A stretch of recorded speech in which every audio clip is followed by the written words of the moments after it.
Welcome to conceptual biology with Prince Rai. आजको यस भिडियोमा हामी BSc first year scientific communication अन्तर्गत टेक्निकल राइटिङमा बेसिस क्वेसन्सहरूलाई हामी डिस्कस गर्नेछौँ।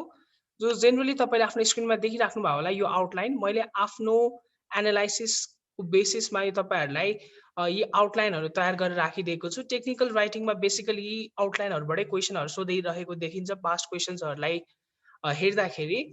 प्याराग्राफ राइटिङबाट 5 मार्क्स, रिसर्च प्रपोजल र रिसर्च रिपोर्टबाट 10 मार्क्सको क्वेसन र communication it is a VVI point to be noted. हरेक इयर नै सोधिरहेको जस्तो देखिन्छ। यसबाट 5 मार्क्सको क्वेसन सोधिरहेको देखिन्छ भने टेक्निकल एसे र यसको based on subtitles with plan. Okay, technical essay मात्र लेख्नलाई 10 मार्क्स अनि plan mention your plan before writing a essay भनेर एन एसे भनेर लेखिएको हुन्छ, त्यसको 5 मार्क्स सोधिरहेको देखिन्छ। सो 10 + 5 सबैभन्दा बडी वेटेज बोकेको technical essay based on subtitles with plan नै हो टेक्निकल राइटिङमा। र लास्टमा जस्टिफाई द स्टेटमेन्टबाट पनि 5 मार्क्सको क्वेसनहरू सोधिरहेको देखिन्छ। अब यो टेक्निकल राइटिङ हामी बिएससी पढ्नेहरूलाई इम्पोर्टेन्ट किन छ भने अरू इङ्ग्लिस पढ्नेहरूलाई यो जेनरली टेक्निकल राइटिङबाट एसे पोर्सन मात्र इम्पोर्टेन्ट हुन्छ भने हामीलाई चाहिँ रिसर्च प्रपोजल, रिसर्च रिपोर्ट यस्ता विभिन्न प्रकारका सब टाइटल्स अथवा आउटलाइन्सहरू हाम्रो लाइफमा इम्पोर्टेन्ट हुन्छ। किनभने पछि हामी बिएससी जेनरल साइन्स पढिसके पछाडि रिसर्च क्षेत्रमा लाग्यौँ भने हामीले रिपोर्ट अथवा जर्नलहरू पब्लिस गर्दाखेरि यही फर्मेट हामीले जानेको हुनुपर्छ। So it is very much important to know about the technical writing. So यति भन्दै मैले आफ्नो भिडियोलाई स्टार्ट गर्न चाहेँ। सो फर्स्टमा हामी कम्युनिकेसन भनेको के हो त्यो कुरा हेर्छौँ। कम्युनिकेसन भनेको त्यस्तो खालको टु वे प्रोसेस हो जहाँ चाहिँ हामीले कुनै पनि प्रकारको इन्फर्मेसन, आइडिया, फिलिङ्स, आफ्नो ओपिनियनहरू दुईटा पर्सन अथवा त्योभन्दा बढी पर्सनलाई हामी के गर्छौँ, सेयर गर्छौँ। That may be due to verbally or non verbally. अब कम्युनिकेसनमा ल्याङ्ग्वेजको इम्पोर्टेन्स एकदमै धेरै छ। ल्याङ्ग्वेजको आफ्नै डिसिप्लिन्सहरू धेरै छन्। साइन्टिफिक ल्याङ्ग्वेज हुनसक्छ, लिटरेरी ल्याङ्ग्वेज हुनसक्छ, लमा युज हुने ल्याङ्ग्वेज हुनसक्छ, फिलोसोफीमा युज हुने ल्याङ्ग्वेज हुनसक्छ र मेनी मोर। सो यो सेकेन्ड पोइन्ट यहाँ जुन लास्ट लाइनमा लेखिदिएको छ, it is considered as the backbone of an organisation. यसलाई एक्सप्लेन गर भनेर डिटेलमा क्वेसन एकदमै सोधिरहेको छ। Why communication is considered as the backbone of an organisation भनेर। सो फर्स्टमा हामी कुरा गरौँ कम्युनिकेसन प्रोसेसको बारेमा। कम्युनिकेसन प्रोसेस गर्दाखेरि दुईटा पर्सनहरू हुन्छन्। First one is the sender and second one is the receiver. सेन्डरले जुन म्यासेज आफ्नो एउटा कुनै पनि च्यानलको थ्रु पठाउँछ त्यसलाई इन्कोड गर्छ र त्यो रिसिभ गर्छ कसले, रिसिभरले। र रिसिभरले त्यही म्यासेजलाई डिकोड गरेर फेरि त्यही च्यानलको थ्रु के गर्छ त फिडब्याक कसलाई सेन्ड गर्छ, सेन्डरलाई सेन्ड गर्छ। अब टाइप्स अफ कम्युनिकेसनको कुरा गरौँ। टाइप्स अफ कम्युनिकेसन भनेको दुईटा बेसिसमा छुट्याइएको छ। एउटा बेस्ड अन च्यानल्स, अर्को based on purpose. Based on channels भित्र तीनटा डिभिजन छ, verbal communication, non verbal communication र भिजुअल कम्युनिकेसन। बेस्ड अन पर्पोजको भित्र फर्मल कम्युनिकेसन र इन्फर्मल कम्युनिकेसन। अब भर्बल कम्युनिकेसनमा sub divided into oral communication and written communication र फर्मल कम्युनिकेसन फेरि sub divided into vertical communication, horizontal communication, diagonal communication. यिनीहरूलाई हामी सबै डिटेलमा हेर्छौँ। एउटा VVI point to remember, technical communication भन्ने वर्ड युज गरिरहेको हामी देख्छौँ क्वेसनहरूमा। त्यो टेक्निकल कम्युनिकेसन हामीले त्यसलाई के भन्न सक्छौँ भने formal communication can be regarded as technical communication भनेर एउटा वेले भन्न पनि सक्छौँ। सो फर्मल कम्युनिकेसनलाई हामीले डिटेलमा बुझ्न जरुरी छ। सो अब कुरा गरौँ 7 C's of communication. This is very much important. 7 C's of technical communication भनेर नि तपाईँले सम्झिन सक्नुहुन्छ। First one is the clarity. Clarity हुनुपर्छ हरेक कुरामा कम्युनिकेट गर्दाखेरि, र करेक्टनेस हुनु पर्यो, र कम्प्लिटनेस हुनु पर्यो। कम्प्लिट कुराको यताउति फ्लो हुनु पर्यो। र कन्क्रिटनेस। कन्क्रिटनेस मतलब जेपिटी कुरा अथवा जे पाइते कुराहरू राख्नु भएन, तर हामीले टु द फ्याक्ट कुराहरू राख्नु पर्यो। कन्साइसनेस भनेको एकदमै सर्ट एन्ड स्विट हुनु पर्यो, लेन्दी हुनु भएन। कोहेरेन्स भनेको एकअर्कासँग त्यो कुराहरू इन्टरकनेक्टेड अथवा लिङ्क्ड हुनु पर्यो र सिक्वेन्स मिल्न पर्यो। र कर्टेसी मतलब त्यहाँ कुनै पनि प्रकारको पोलाइटनेस हुनु पर्यो, कुनै पनि प्रकारको भल्ग्यारिटी त्यहाँभित्र हुनु भएन। सो अब कुरा गरौँ भर्बल एन्ड नन भर्बल कम्युनिकेसनको। भर्बल कम्युनिकेसन त्यो भने त्यस्तो खालको कम्युनिकेसन हो जहाँ वर्डको युज हुन्छ र यसलाई डिभाइड गर्न सकिन्छ दुईटा प्रकारमा। First one is the oral communication र second one is the written communication. So non verbal कम्युनिकेसनमा चाहिँ के हुन्छ त, वर्डको युज हुँदैन तर विभिन्न प्रकारका एक्सप्रेसन, बडी ल्याङ्ग्वेज, गेस्चर, पोस्चरहरूको युज हुन्छ। So types of non verbal कम्युनिकेसनको कुरा गर्दाखेरि काइनेसिक्स। काइनेसिक्स मतलब फेसियल गेस्चर अनि त्यसपछि फेसियल एक्सप्रेसन हेरेर हामी कसैसँग कम्युनिकेट गर्छौँ भने that falls under the kinesics. र आर्टिफ्याक्ट्स भनेको बडी पोस्चर हेरेर हामीले कुनै पनि कुनै पनि पर्सनको इन्डिरेक्टली कम्युनिकेट गर्न सक्छौँ बडी पोस्चर हेरेर पनि त्यो कहाँभित्र पर्ने भयो त आर्टिफ्याक्ट्स भित्र पर्ने भयो र कुनै पनि पर्सनको डिस्टेन्स बोल्दाखेरिको डिस्टेन्स मेन्टेनेन्स कति छ त्यसको आधारमा पनि हामी नन भर्बल कम्युनिकेसन गर्न सक्छौँ सो टाइमको आधारमा that falls under the chronemics कतिको पङ्क्चुअलिटी छ त्यसको बेसिसमा पनि हामीले इन्डिरेक्टली के गर्न सक्छौँ नन भर्बल कम्युनिकेसन गर्न सक्छौँ त्यसपछि भोकालिक्स कसैको स्वर तपाईँले सुन्ने बित्तिकै फलानु मान्छे हो भनेर इन्डिरेक्टली अनुमान गर्न सक्नुहुन्छ that falls under the non verbal communication त्यसै गरी तपाईँले कसैले टच गर्छ भने तपाईँले फलानु व्यक्ति हो भनेर कम्युनिकेट गर्न पछाडि हेरिहाल्नुहुन्छ होइन रिफ्लेक्स एक्सनले तपाईँलाई पछाडितिर हेर्न मद्दत गरिहाल्छ that falls under the haptics type of non verbal communication so verbal communication non verbal कम्युनिकेसनको डिफरेन्सहरू यही नै छ टाइम कन्ज्युमिङ भनेको नन भर्बल कम्युनिकेसन एकदमै टाइम कन्ज्युमिङ हुन्छ र त्यसै गरी पर्सनल प्रेजेन्समा चाहिँ के हुन्छ त नन भर्बल कम्युनिकेसनमा रिक्वायर्ड हुन्छ भने भर्बल कम्युनिकेसनमा नट रिक्वायर्ड त्यसपछि एडभान्टेज चाहिँ कुन छ त भर्बल कम्युनिकेसनको एडभान्टेज धेरै छ किनभने इमिडिएट फिडब्याक हामीले पाउन सक्छौँ भने नन भर्बल कम्युनिकेसनमा चाहिँ फिडब्याक नै पाउँछ भनेर हामीले ग्यारेन्टी दिन सक्दैनौँ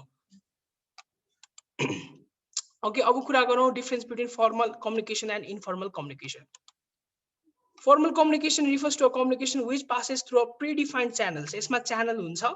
It is also known as official communication अथवा technical communication. यो point be noted है.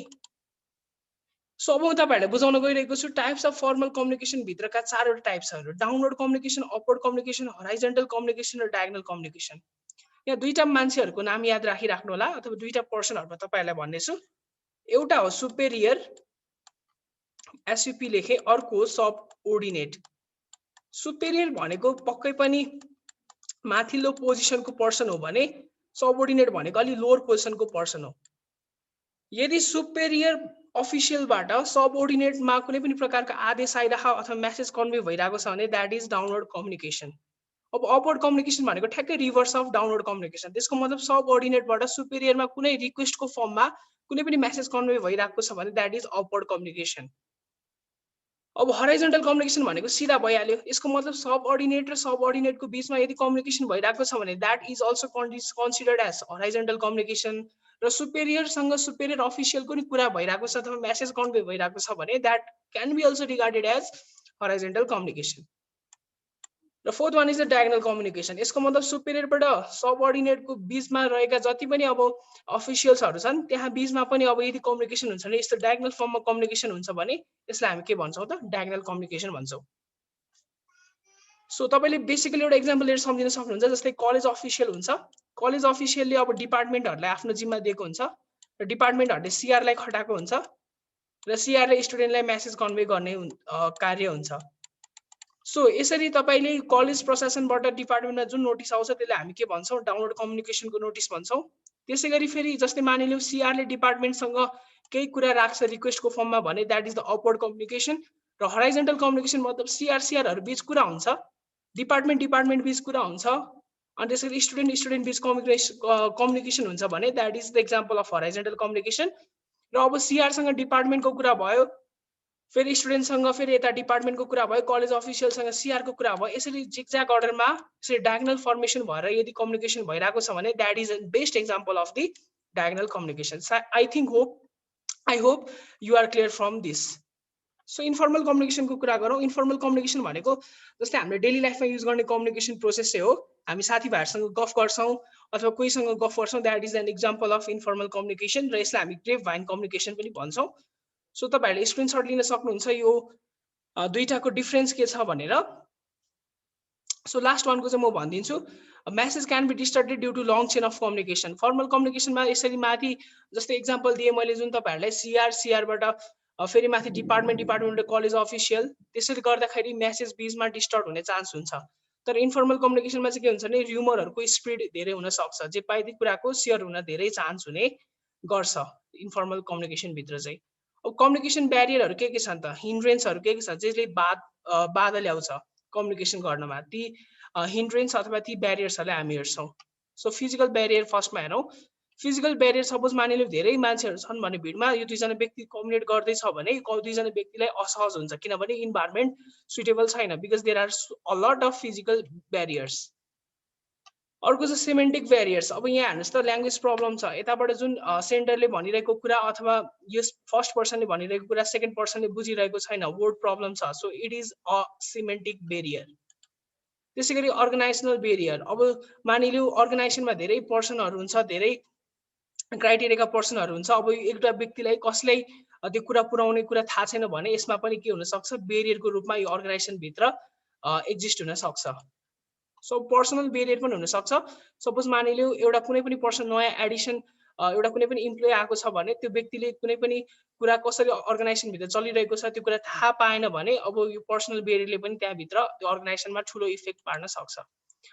अब साइकोलोजिकल ब्यारियर। एकजना व्यक्तिले एउटा कुनै पनि रुल निकाल्यो अथवा कुनै पनि आइडिया निकाल्यो, अर्को व्यक्तिले म तपाईँको आइडियालाई सहमत तपाईँको आइडियासँग सहमत छुइनँ भनेर भनिदियो भने त्यस बेला पनि साइकोलोजिकल ब्यारियर उत्पन्न हुन सक्छ। सो अर्को छ ब्यारियर इन कम्युनिकेसन भित्र कल्चरल ब्यारियर्स। अब जस्तै एकजनाले यहाँ हेर्नुहोस् त तपाईँले हेरिराख्नु भएको छ, एकजनाले ह्यान्डसेक गर्न लागिरहेको छ तर अर्को व्यक्तिले भन्छ हामीले त ह्यान्डसेक गर्दैनौँ, हाम्रो चलनमा अथवा हाम्रो कल्चरमा बो गर्ने चलन छ। त्यसको मतलब यति बेला पनि एउटा कल्चरल ब्यारियर एक्जिस्ट हुन सक्छ। र अर्को छ एटिट्युड ब्यारियर्स। यसमा यो तपाईँले हेरेर चिनि सक्नुहुन्छ। Oh that's a great, we will work hard to increase it भनेको छ। अनि सेल्स हेज रिजन बाई 5%, या इट्स गुड मात्र भनेको छ। So this person is showing the attitude. So अर्को टेक्नोलोजी ब्यारियर्स पनि हुनसक्छ। हरेक अर्गनाइजेसनमा राम्रो खालको टेक्नोलोजी मात्र हुन्छ भन्न सकिँदैन। So technology barriers can be also a barrier for the effective communication. So अर्को छ फिजियोलोजिकल ब्यारियर्स। सबै त्यो अर्गनाइजेसनभित्र काम गर्ने व्यक्तिहरू सँग सबैसँग हरेक कुरामा फुलफिल हुनसक्छ भन्ने छैन। जस्तै यहाँ how can I say something भने यो अब नबोल्न सक्ने मान्छे हुनसक्छ। जस्तै अनेबल टु सी थिङ, राम्रोसँग आँखा नदेख्न सक्ने हुनसक्छ। So they all are the physiological barriers. त्यसै गरी जेन्डर ब्यारियर्स। अब एउटा यहाँ केटी छ, हे टक टु मी भनिरहेको छ, तर but this man is shy, sorry I don't to talk to girls. अब यो भनेको जेन्डर ब्यारियर्स पनि हुन सक्ने भयो। सो अब कसरी ओभरकम गर्न सकिन्छ भने इम्प्लोइ ओरिएन्टेसन राम्रोसँग गर्नु पर्यो। ओराइन्ट राम्रोसँग गरिसके पछाडि त्यसमा ब्यारियर कम्युनिकेसनहरू अलिकति भयो भने घटेर जान्छ। डेभलपिङ गुड इन्टरपर्सनल रिलेसन, एकअर्कासँग रिलेसन राम्रोसँग राख्नु पर्यो। एक्टिभ लिसनिङ हुनु पर्यो।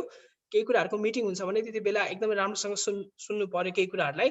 Use of proper language and dialect. अब ल्याङ्ग्वेजहरूको प्रपर युज हुनु पर्यो र जुन ओरिजिनको छ त्यही ठाउँमा आफ्नो प्रपर डायलेक्टहरू युज गर्नु पर्यो। Use of proper body language and gesture. Gesture बिना केही पनि कम्युनिकेसन हुन असम्भव छ। त्यही भएर युज अफ लेटेस्ट टेक्नोलोजी। टेक्नोलोजीको ब्यारियर अघि हामीले हेरेको थियौँ, त्यही भएर लेटेस्ट टेक्नोलोजीहरू युज हुनु पर्यो। र फिडब्याक पनि दिने हुनु पर्यो, because feedback is the major power of the simply communication. So कम्युनिकेसनमा यसरी हामीले हेर्न सक्छौँ। अब हामीलाई थाहा भयो कि कम्युनिकेसनमा के ब्यारियरहरू हुँदो रहेछ र फर्मल कम्युनिकेसन अथवा टेक्निकल कम्युनिकेसनमा यदि जस्तै मानिलिउँ डाउनवर्ड कम्युनिकेसन चाहिनेको ठाउँमा यदि साइड वाइज अथवा हराइजेन्टल कम्युनिकेसन भयो भने त्यसले इफेक्ट पार्न सक्दो रहेछ। त्यही भएर अब जस्तै मानिलिउँ अघि मैले इक्जाम्पल दिए जस्तै डिपार्टमेन्टले भन्ने कुरा सिआरलाई मात्र थाहा होस् भनेर डिपार्टमेन्टले भन्छ भने कुनै पनि सिआरले अब स्टुडेन्ट समक्ष त्यो कुरा फैलाइदियो भने त्यति बेला के हुन्छ त, र्युमर क्रिएट हुन्छ, म्यासेज डिस्टर्ट हुन्छ, जसले गर्दाखेरि त्यो अर्गनाइजेसन के हुन सक्छ त, पुरै डुब्न सक्छ। सो अघि हामीले भने जस्तै the communication can be regarded as the backbone of the organisation. So यो कुराहरूलाई डिस्क्राइब गरेर तपाईँले लेख्न सक्नुहुन्छ। सो त्यसै गरी टेक्निकल कम्युनिकेसन भनेको पनि त्यही कुराहरू यहाँ लेखिदिएको छु। अनि technical communication is professional, polished and accurate. 7 C's of communication तपाईँले यहाँभित्र इन्ट्रोड्युस गर्न सक्नुहुन्छ। सो त्यसै गरी यहाँ त्यही कुराहरू लेखेको छ, करेक्ट, एक्युरेट, क्लियर, एप्रोप्रिएटहरू हुनुपर्छ भनेर। स्ट्रेट एन्ड डाइरेक्ट ल्याङ्ग्वेज हुनुपर्छ। एम्बिग्युटी रिमुभ भएको हुनुपर्छ। एम्बिगुस रोडहरू युज गर्न भएन। सो अब टेक्निकल कम्युनिकेसन र जेनरल कम्युनिकेसनको डिफरेन्स के छ भने टेक्निकल कम्युनिकेसन फर्मल हुनु पर्यो, इम्पर्सनल हुनु पर्यो, एकाडेमिक रिलेटेड हुनु पर्यो, सिरियस हुनु पर्यो र कम्प्लेक्स सेन्टेन्सहरू युज हुनु पर्यो। सिम्पल खालको सेन्टेन्सहरू युज हुनु भएन। अनि clear and well pointed, concise हुनु पर्यो, ग्रामेटिकली करेक्ट हुनु पर्यो र टेक्निकल र एकाडेमिक भोकाबुलरी हुनु पर्यो र straightforward, clear, concise, to the point, objective and direct. अघि मैले जुन 7 C's भने त्यो हरेक कुराको क्यारेक्टरिस्टिक्स केमा हुनु पर्यो त, टेक्निकल कम्युनिकेसनमा हुन पर्यो। सो अब कुरा गरौँ प्रपोजल राइटिङ र टेक्निकल प्रपोजल अथवा हामी रिपोर्ट राइटिङ अथवा टेक्निकल रिपोर्ट पनि भन्छौँ। अब यो प्रपोजल राइटिङ र टेक्निकल जुन प्रपोजल भन्छौँ अथवा सिम्पली रिपोर्ट राइटिङ भन्छौँ त्यसमा डिफरेन्स के छ भन्ने कुरा अहिले लास्टमा हामी हेर्छौँ। फर्स्टमा प्रपोजल राइटिङको भित्र के कुराहरू हामीले इन्क्लुड गर्नुपर्ने त्यो कुरा हेरौँ। What do you want to do, how much time, अथवा how much time will it take, अथवा how much will it cost, how does the proposed project create sponsors interest, what has already been done in the area of your project, how do you plan to do it, why should you do this project, how will the results be evaluated. एउटा कुरा याद राख्नु, जस्तै कुनै पनि ठाउँमा, जस्तै म बिङ अ बायोलोजिकल स्टुडेन्ट, जस्तै मलाई एउटा एन्टोमोलोजिकल रिसर्च गर्न मन लाग्यो शिवपुरीको जङ्गलमा।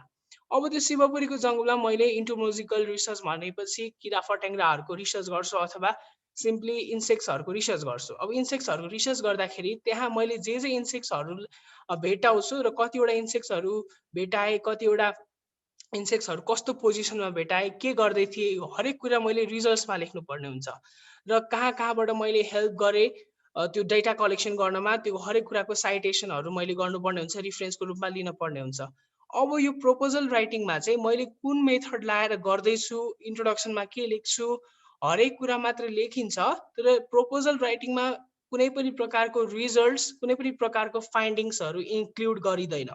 So main difference between the proposal writing and the report writing is that proposal writing मा हामीले जुन यो पार्टहरु हुन्छ याद राख्नु, सेम पार्ट हुन्छ रिपोर्ट राइटिङमा पनि, प्रिपरेटरी पार्ट, बडी पार्ट र सप्लिमेन्ट्री पार्ट। सप्लिमेन्ट्री पार्टमा चाहिँ हामीले के गर्छौं त, रिपोर्ट राइटिङमा अलिकति यसलाई के गर्छौं, बढाइदिन्छौं। त्यसको मतलब त्यहाँ भित्र हामीले कन्क्लुजन के छ, त्यसपछि साइटेसन के छ, रेफरेन्स के छ, स्टाइलिङ कस्तो छ, त्यसपछि रिकमेन्डेसन कसले गरेका हुन्, डिस्कसन के प्रकारले गरेको छ, त्यो हरेक कुरा हामीले केमा इन्क्लुड गर्छौं त, हामीले प्रपोजलमा नगरिकन सिम्पली रिपोर्टमा मात्र इन्क्लुड गर्छौं। सो यो प्रिपरेटरी पार्टमा चाहिने भनेको title page, letter of transmittal, draft contract, table of contents, list of table and figures, executive summary चाहिन्छ। सो टाइटल पेजमा तपाईहरुले अब हेर्न सक्नुहुन्छ, यहाँ टाइटल पेज एउटा दिएको छ, यो तरिकाले टाइटल पेज राख्न सक्नुहुन्छ। जस्तै Nepal general health risk, corona virus कोभिड-19, a proposal submitted to the minister of health and education by, अनि आफ्नो नाम, department of science and technology, Trichandra multiple campus. यो तरिकाले टाइटल पेज आफ्नो फर्स्टमा क्रिएट गर्ने। लेटर अफ ट्रान्समिटलमा चाहिँ तपाईले includes a brief introductory, middle and concluding paragraph, एउटा छोटो प्याराग्राफ लेख्नुपर्ने हुन्छ। र ड्राफ्ट कन्टेन्टमा चाहिँ तपाईले फाइनेन्ससँग अनि ड्युरेसनदेखि लिएर डेलिभरी शेड्युल हरेक कुरालाई लेखेर एउटा सानो ड्राफ्ट कन्टेन्ट रफ तरिकाले तयार पार्न सक्नुहुन्छ। र table of content is VVI, के कुरा तपाईहरुको जुन त्यो प्रपोजलमा इन्क्लुड गरेको छ त्यो कुराहरु सबै यसमा लेख्नु पर्ने हुन्छ। List of table and figures त्यहाँ भित्र हुने भयो, र एक्जिक्युटिभ समरी के गरियो, ब्याकग्राउन्ड के कस्तो छ, यसलाई इन्क्लुड गर्नुपर्ने हुन्छ। एक्जिक्युटिभ समरीलाई हामी सिम्पली इन्ट्रोडक्सन भित्र पनि इन्क्लुड गर्न सक्छौं। सो बडी पार्ट अब आयो, बडी पार्ट भित्र के पर्ने रहेछ, introduction, background, objectives, limitation, methodology, budget and cash estimation। यदि तपाईको त्यो रिपोर्ट राइटिङ अथवा तपाईको त्यो प्रपोजल राइटिङमा कुनै पनि कस्ट एस्टिमेट भएको छैन अथवा कस्ट लागेको छैन भने तपाईले यो पोर्सनलाई स्किप गर्न सक्नुहुन्छ। र कन्क्लुजन, सो इन्ट्रोडक्सनमा आफूले के गरेको थियो अनि के को बारेमा रिसर्च गरेको थियो त्यो हरेक कुरा लेख्नु पर्यो, किन त्यहाँ रिसर्च गरियो, अनि त्यसको ब्याकग्राउन्ड के थियो, किन त्यहाँ तपाई जानुभयो, त्यो ठाउँ नै चुज गर्नुभयो, अरू ठाउँहरू किन चुज गर्नु भएन, हरेक कुराको के गर्ने त इन्ट्रोडक्सन यहाँ तपाईले लेख्नुपर्ने हुन्छ। सो ब्याकग्राउन्ड त्यही अघि मैले भनिहालेँ। त्यसपछि अब्जेक्टिभ, तपाईको प्लान के थियो, त्यहाँ गएर रिसर्च गर्नुको प्लान के थियो, तपाईले यहाँ भित्र लेख्नु पर्ने हुन्छ। सो लिमिटेसन, तपाईको बाउन्ड्रीहरु के थियो त, अब तपाईले जस्तै कस्ट एस्टिमेसन गर्नु भएको थियो भने, जस्तै तपाईको 15,000 को रिपोर्ट तयार पार्नु थियो भने तपाईले बाउन्ड्री राख्नु पर्यो। अब त्यो कस्ट एस्टिमेसन तपाईको लागि बाउन्ड्री हुने भयो। अब कति ठाउँमा जानु भएको थियो एरियाहरु, त्यो एरिया तपाईको लागि बाउन्ड्री हुने भयो, किनभने होल ओभर जस्तै तपाईले रिसर्च गर्दै हुनुहुन्छ भने होल ओभर नेपालमा मात्र गर्न सक्नुहुन्न, यत्रो ठुलो कन्ट्रीमा एउटा कुनै पनि नेपालको स्पेसिफिक ठाउँमा गएर रिसर्च गर्नुहुन्छ।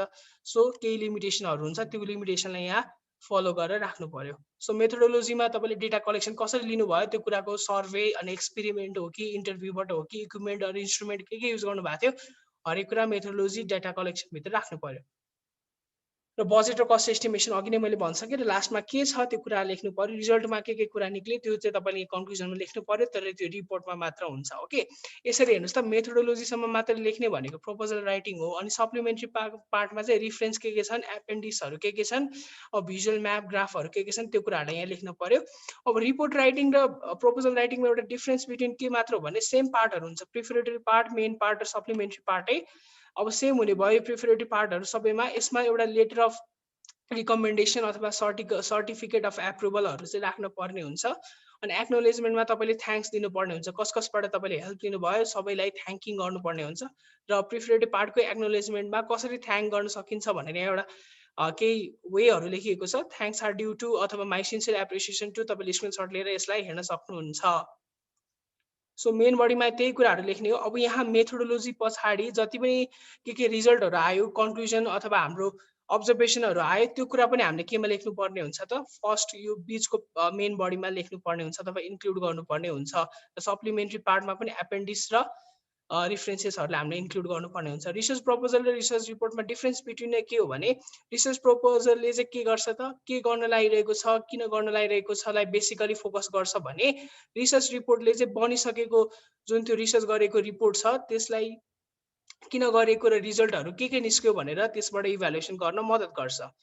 ओके, बिगिनिङमा हामीले बनाउने भनेको रिसर्च प्रपोजल हो र त्यस रिसर्च प्रपोजलको आधारमा नै पछि गएर हामीले के बनाउनु पर्ने हुन्छ, रिसर्च रिपोर्ट बनाउनु पर्ने हुन्छ। सो यसमा introduction, background, literature review and research question, methodology, AIIMS and objectives मात्र हुन्छ भने, यतापट्टि हामी जब रिसर्च रिपोर्टमा जान्छौँ, रिसर्च रिपोर्टमा गइसके पछाडि त्यहाँभित्र गएर एनालाइसिस, रिजल्ट, कन्क्लुजन, रिकमेन्डेसन, साइटेसनहरू के छ त्यो कुराहरूलाई हामी हेर्छौँ। र यो प्रपोजल एकदम सानो हुन्छ भने यो रिपोर्ट चाहिँ एकदमै ठुलो हुनसक्छ।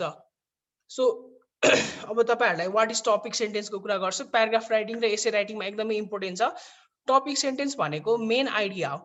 तपाईँहरूले क्लास 11मा सायद लाग्छ मलाई, प्याट्रिसिया ह्याम्पलको एउटा लाइन थियो स्पिकिङ अफ चिल्ड्रेनमा। त्यहाँ एउटा लाइनमा के लेखेको थियो भने, फर्स्ट लाइनै one child is an appendage but more than two is a way of living भनेर लेखेको थियो। त्यसको मतलब त्यो सेन्ट्रल आइडिया अथवा मेन आइडिया नै फर्स्ट लाइनमा लेखिदिएको छ।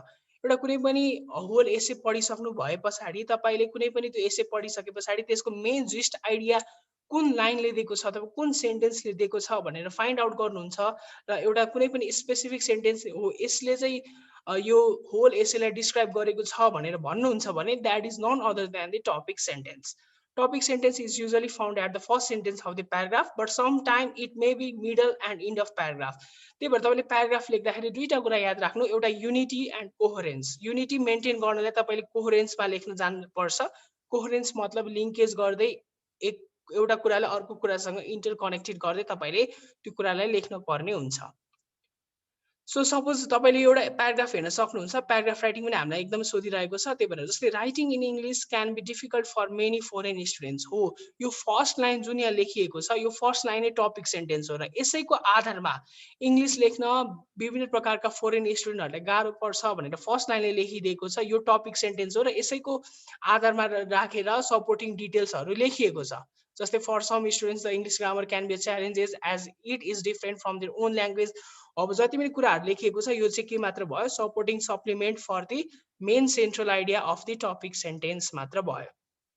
सो अब तपाईँले एसे लेख्न लागेको छ भने एसे तपाईँले लेख्न सक्नुहुन्छ। इन्ट्रोडक्सन फर्स्ट पार्ट 5 प्याराग्राफमा जेनरली लेख भन्छ। त्यही भएर तपाईँहरूले बडी प्याराग्राफ, फर्स्टमा त इन्ट्रोडक्सन हुन्छ, थाहा छ हामीलाई। इन्ट्रोडक्सन पछि बडी प्याराग्राफ आउँछ अथवा बडी पार्ट आउँछ। बडी पार्टलाई तपाईँले 4टा अथवा 3टामा छुट्याएर लेख्न सक्नुहुन्छ र लास्टमा तपाईँले कन्क्लुजन लेख्न सक्नुहुन्छ। ओके, अब यहाँ लेखिएको छ प्लान बेस्ड ओपन वर्क अथवा नोट राइटिङ एसेमा चाहिँ कसरी गर्ने भनेर फर्स्टमा त तपाईँले ब्रेन स्टर्मिङ गर्नु पर्यो, माइन्ड म्यापिङ गर्नु पर्यो, के कुरा लेख्दैछु भनेर। अनि त्यसपछि तपाईँले यो पोइन्टको आधारमा लेख्न सक्नुहुन्छ प्लानहरूलाई।